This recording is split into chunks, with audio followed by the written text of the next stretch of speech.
everybody. So as you can see, I'm sitting outside in my backyard and it's really beautiful out today. It's like 70 degrees today. I'm wearing my bathing suit, which is from Cupshe.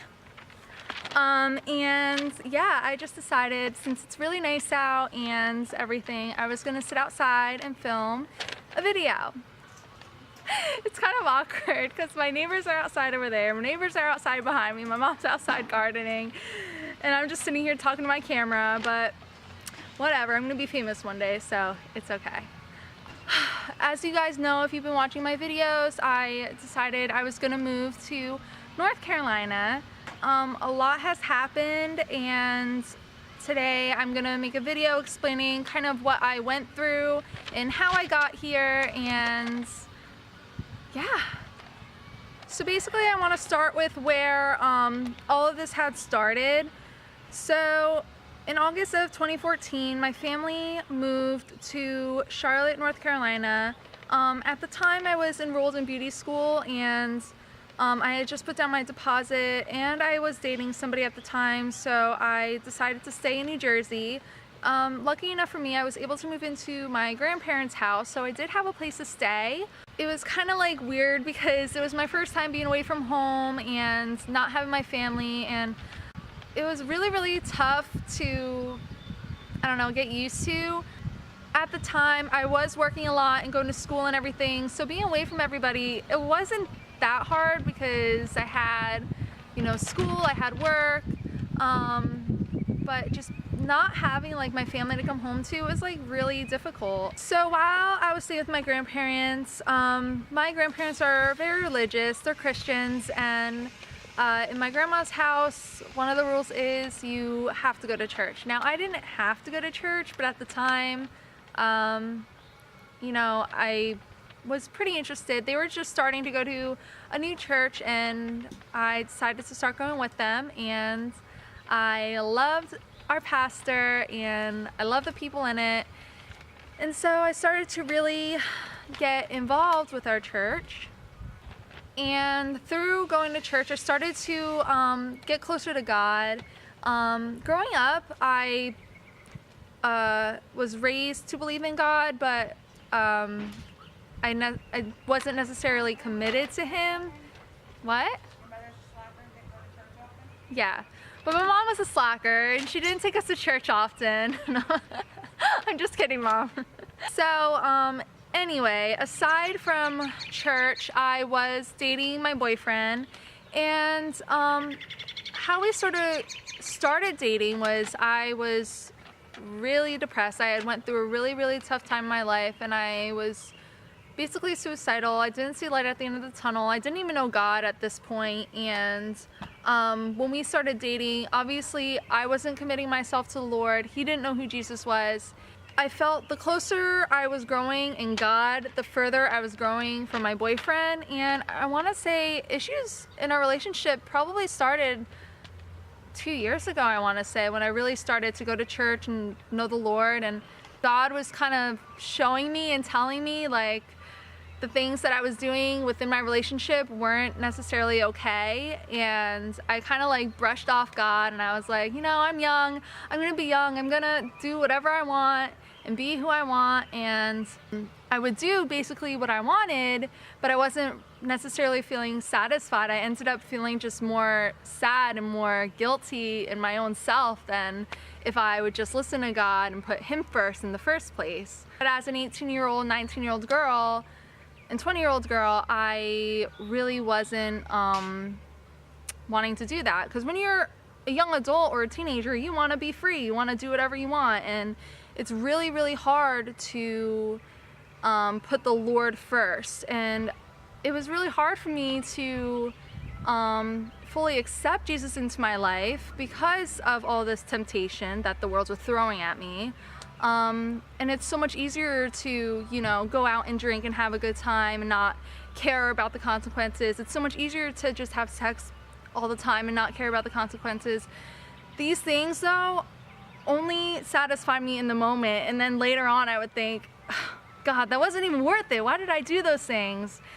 So like I said, the closer I was growing in God, the more guilty I was feeling in my relationship and with the things that I was doing. And I was becoming so aware of sin that I was like, I can't do this. I felt like my heartstrings were being tugged in two separate directions. Like, part of me wanted to, do all those things, but part of me, the better part of me, wanted to serve Lord and not sin. At the time, because I was young and, not fully grasping the idea of what it means to actually live for Jesus, I was doing these things, feeling really guilty and really bad about it, and I ended up falling into another depression. And I was like, I'm supposed to be with this guy who I love so much. He's supposed to be my everything. He's supposed to be my rock. He's supposed to be the one that's making me stronger and better through this situation, but he wasn't being that light for me. The only light that I was seeing in this situation was Jesus, and I was sort of shutting Jesus out to be closer to this guy. And it just, at some point or another, I got really, really depressed, and I was like, you know what? I have to stop this. I have to stop putting somebody else's happiness before my own, and I have to start listening to this inner voice inside of myself and actually start listening to what Jesus is trying to tell me and push through with this. And for a while, it was really, really hard because I would go and talk to my boyfriend. I'd be like, I really miss my family. I think I want to move home. And he would try and sit there and say to me, we have such a better life up here. If you go home, you're just going to be a second mom to your sisters again. You're going to be X, Y, and Z. You're not going to be happy if you go home.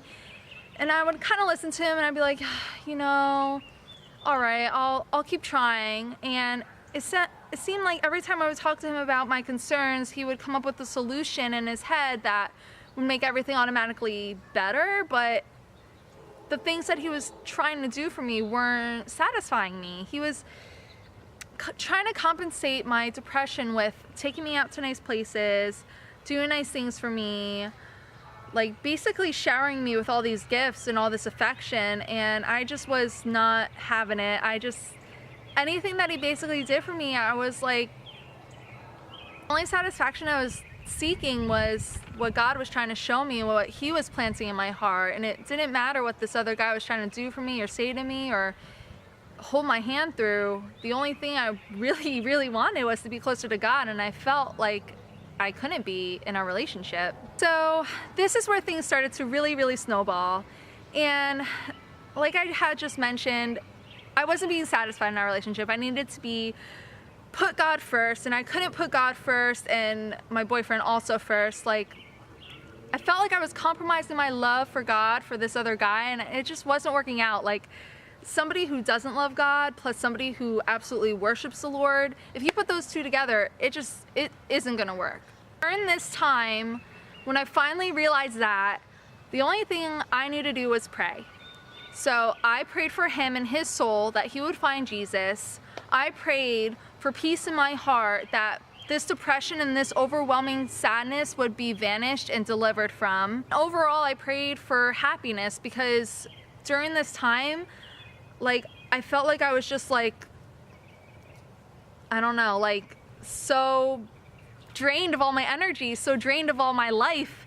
And the girl that you see in front of this camera, like, this wasn't who I was during this time. Like, now it feels so freeing to actually sit here and film a video and not have to kind of put on a fake smile, put on a fake emotion. I'm actually taking this ball of positive energy. I'm finally ready to sit here and share my story with you guys, knowing that I'm satisfied in my heart with where I am with Jesus, and it's a really, really good feeling not having to hide who I am anymore. So back to what I was saying, during my depression, I felt like I was just so drained of my energy. I was just like living through the motions and waking up every day like, okay, like, gonna go to work, gonna go to do this, gonna go do that, and then I'm gonna come home and I'm gonna go to sleep and I'm gonna wake up and I'm gonna start again. And it was just a vicious, vicious cycle, not seeing the light at the end of the tunnel. Like, I don't ever like feeling stagnant. I don't ever like feeling like I'm not growing in something. Like, I wasn't growing in my job, I wasn't growing in my relationship, and I definitely wasn't growing in my faith. And those three things, like, I just needed to I needed like a wake-up call. I needed to change something. So the time that I really started praying and dedicating myself to the Lord was, it's gonna be a year in June. Last June I started my prayer journal, and in my prayer journal I started documenting how I was feeling in my relationship and asking God to open my eyes to things. And I was like, you know, there's got to be so much more to life than what meets the eye right now. Like, I need you to speak to me. I'm giving you my full undivided attention. Like, what should I do in this situation? Because right now I'm just sad. I don't like this feeling. I don't like this rut that I'm in. I know you have a purpose for me in life, and I know this isn't it. Do you guys like my story so far? Yeah. I've been talking for 12 and a half minutes. So when I started praying these things, the answer that always came to my heart was that I should be home. And I really felt like I should be home. I should be home embracing Lord Jesus Christ to my family and helping them grow in the faith and showing them how much better of a life they can have if they find Jesus. And when I would go to my boyfriend and say, you know, this isn't working for me, I'm not happy anymore, I really want to go home, he would just wash that idea from my head. And like I said before, he would try and tell me that I had it so much better in New Jersey and that I wouldn't be happy if I left him and that nobody else would accept me the way he could. And he would just put all these ideas in my head, and now looking back at it, I'm like, why did I ever listen to him in the first place? And he would say to me like, there's not another guy who can love you the way I can. And I would look at him and I would think like, well, you're not Christian, so I think there definitely is a Christian man out there who can love me more than you can. So because my boyfriend was never really put in a situation like I was, I felt like he wasn't able to relate to my situation, and he was just very unsensitive to what I was going through, how I was feeling. He's never had a time in his life where he's had to experience like heartbreak and like a troubled time, because he's always been home. He's always had his mom there and his dad there, and he's never had to grow up the way that I kind of was forced to. And he was just not understanding of what I was going through at all. You know, it got to a point where I was like, you know, I can't keep letting this guy control me. If I let this guy control me and I wasn't listening to God, I would still be up in New Jersey, not here where I am right now. But because I love Jesus so much that I'm dedicating my life to him, he's opened my eyes to everything that I should have opened my eyes to in the first place. And he brought me down here. Because I've been so sad for such a long time and I've been really protecting my heart, I feel like I've gotten desensitized to a lot of emotion. And one of those things is love. I felt like my love for my boyfriend kind of vanished, like up in the air vanished.